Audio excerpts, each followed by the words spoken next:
Miren dónde estoy.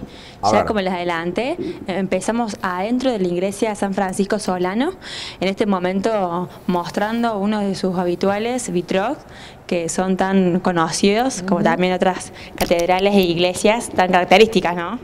Lo importante, como decían ustedes, es que este templo se derrumbó en 1951 y después con la ayuda, con donaciones y con la ayuda de muchos riocuartenses, el arquitecto Augusto Ferrari pudo levantarlo y este año en diciembre se cumplen los 50 años de esta iglesia. ¿Ustedes han conocido, han entrado en algún momento? Sí, por supuesto. Sí, la conocemos y nos gusta muchísimo. Es una verdadera obra de arte realmente. Si uno compara con otros templos, es muy, muy linda la de San Francisco.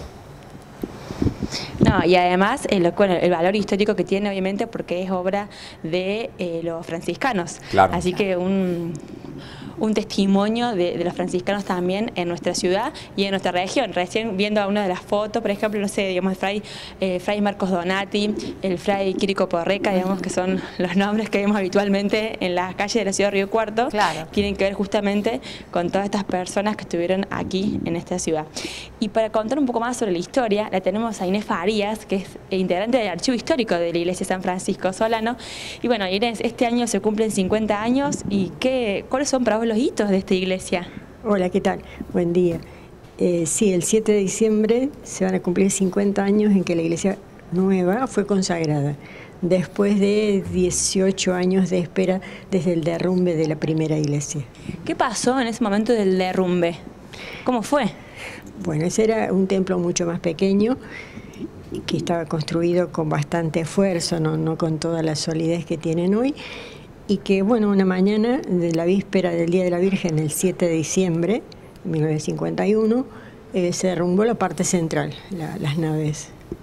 Sí, fue un golpe muy grande. Pero milagrosamente no había nadie. No, eso ocurrió poco antes de las 6 de la mañana, y Fray Manuel Nierga, que era entonces el antecesor de Fray Sola, vio algunos signos de que podía haber, y a dos personas que entraban a esa hora a la primera misa de la mañana les pidió que se retiraran, con lo cual no hubo personas afectadas. Sí, hubo como que las imágenes principales se salvaron, cayeron, pero quedaron bien.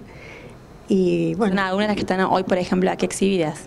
no, el sagrario sí, ese sí, San Francisco, que está allí, San Roque, San Antonio, y la otra, la imagen principal, la Inmaculada, está preservada. Está Pero ese sagrario entonces es original. Lo que estamos viendo ahora en pantalla, que Andrés se está acercando, viene del templo original. Claro, todo esto quedó con muchísimo escombro, y al remover los escombros, con el tiempo encontraron la llave del sagrario y el cupón con la Eucaristía intactos.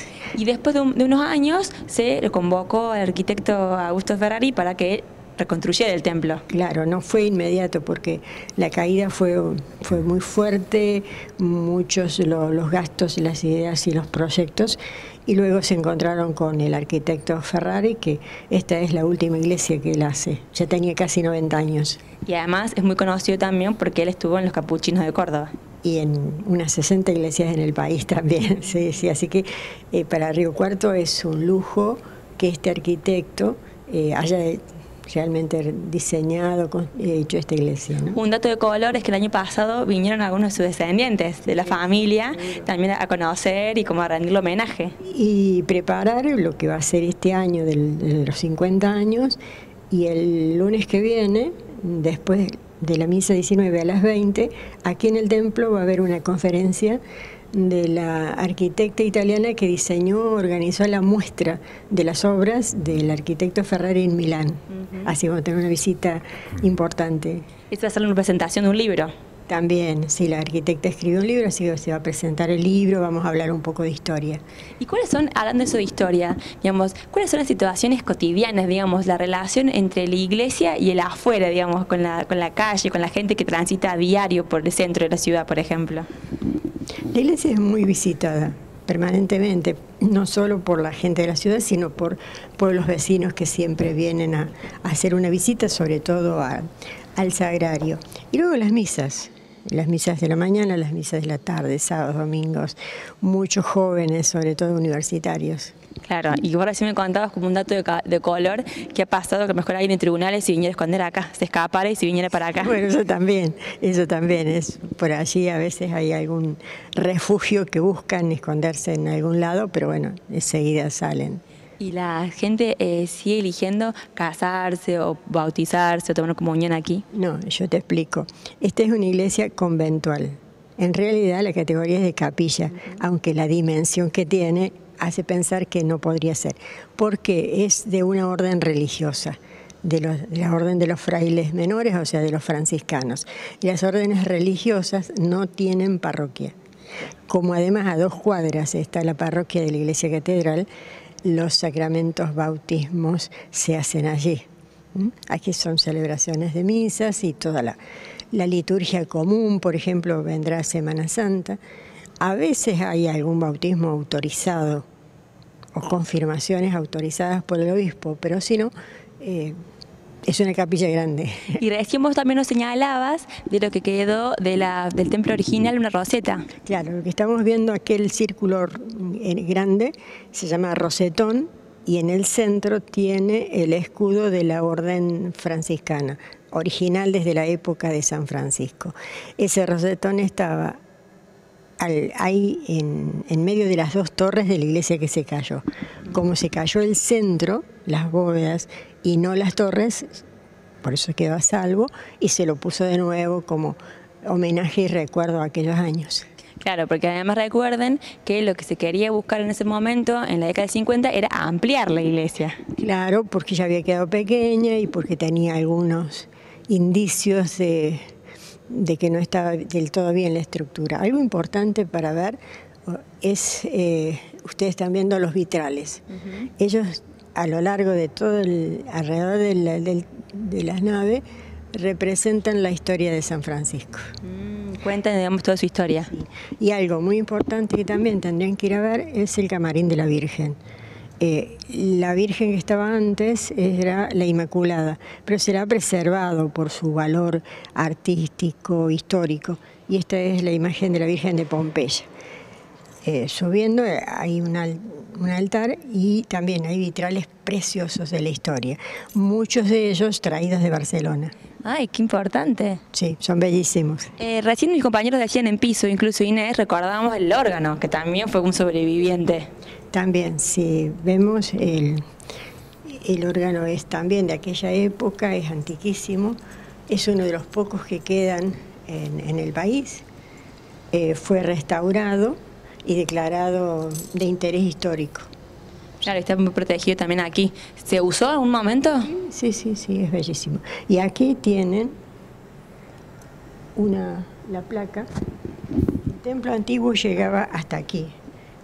Y aquí está la placa de todos los frailes, sobre todo los fundadores del convento, que descansan aquí abajo, porque estaban abajo en una cripta, y cuando se derrumbó la iglesia ya no se los pudo sacar. Esta es la columna que divide el límite del templo viejo y el templo nuevo. Y el antiguo, sí, era mucho más pequeño.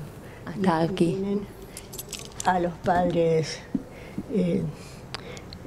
Álvarez, Cardarelli, que hizo el templo de la catedral, Donati, bueno, todos los fundadores. Miren, de 1851 hasta 1915. Sí, Dani, te escuchamos. Preguntale a Inés, que conoce muchísimo, no solamente sobre el templo, sino sobre la historia de Río Cuarto en general. Primero, si la iglesia tiene conexión directa, y entiendo que sí, con el Colegio San Buenaventura, con el edificio del San Buenaventura. Pero además, comentale o preguntale qué hay de los dichos que se rumorearon durante mucho tiempo, durante muchos años, te diría, de que había algún tipo de conexión de la iglesia con otra parte de Río Cuarto, con otra parte de la ciudad. Preguntale si hay algo o es solamente un mito. Nos preguntan desde el piso si hay una conexión entre la iglesia y el colegio. Seguramente, porque la entonces Villa de la Concepción del Río Cuarto era una población muy pequeña, en 1852-53. el río Cuarto era el límite de la frontera sur. Hacia el sur se decía que era el desierto, un desierto habitado por unos 30.000 ranqueles, que con frecuencia venían a la villa con bastantes dificultades. En una oportunidad en que viene el gobernador Alejo Carmen Guzmán a visitar la villa, la primera vez que viene, un grupo de vecinos le pide que vengan o que traigan a los franciscanos. Esto es importante porque no es que los franciscanos vinieron a Río Cuarto porque querían avanzar o querían instalarse en una ciudad más. Son los vecinos de la villa los que piden que vengan franciscanos para consolar un poco a la población y para que hubiese colegio.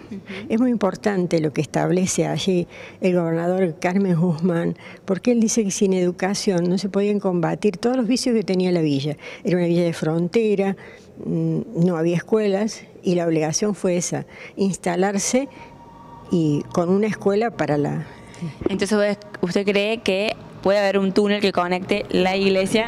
No. Incluso, también hay otro mito de que la iglesia está conectada con otros puntos de la ciudad por diferentes túneles. ¿Qué hay de cierto eso? Eso no puede ser. No es para la época ni Río Cuarto tiene. Sí que cuando llegan los franciscanos son instalados cerca donde está ahora el Banco de Córdoba, pero después cambia el gobernador, el nuevo se olvida, y entonces son de nuevo los vecinos los que hacen una especie de empréstito y compran esta manzana para los franciscanos. Esta manzana que es declarada además solar histórico. Es el único solar histórico que tiene la ciudad, seguramente, porque es la manzana completa del Colegio San Buenaventura, en el medio el convento y luego la iglesia.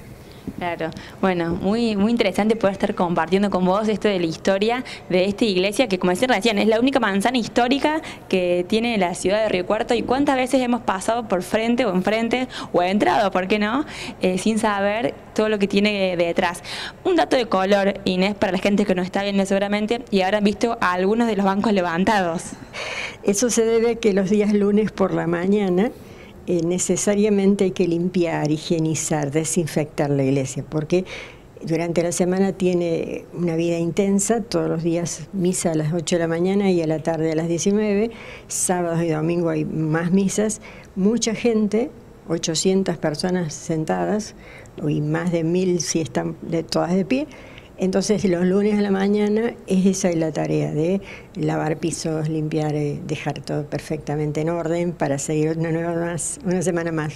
Te agradecemos mucho tu tiempo y toda la historia que has compartido con nosotros. No, al contrario, cuando ustedes deseen seguir y sobre todo invitarlos a todos los interesados a la conferencia del próximo lunes, después de la misa de 19, aquí mismo en el templo, el nieto del arquitecto Ferrari, Gerardo Joldi Ferrari, con la arquitecta que organizó en Milán la exposición en homenaje a él, va a venir a presentar un libro y hablaremos un poco de historia. Muchas gracias, entonces, la invitación hecha para todos los interesados en la historia de nuestra ciudad y seguimos adelante en estudios.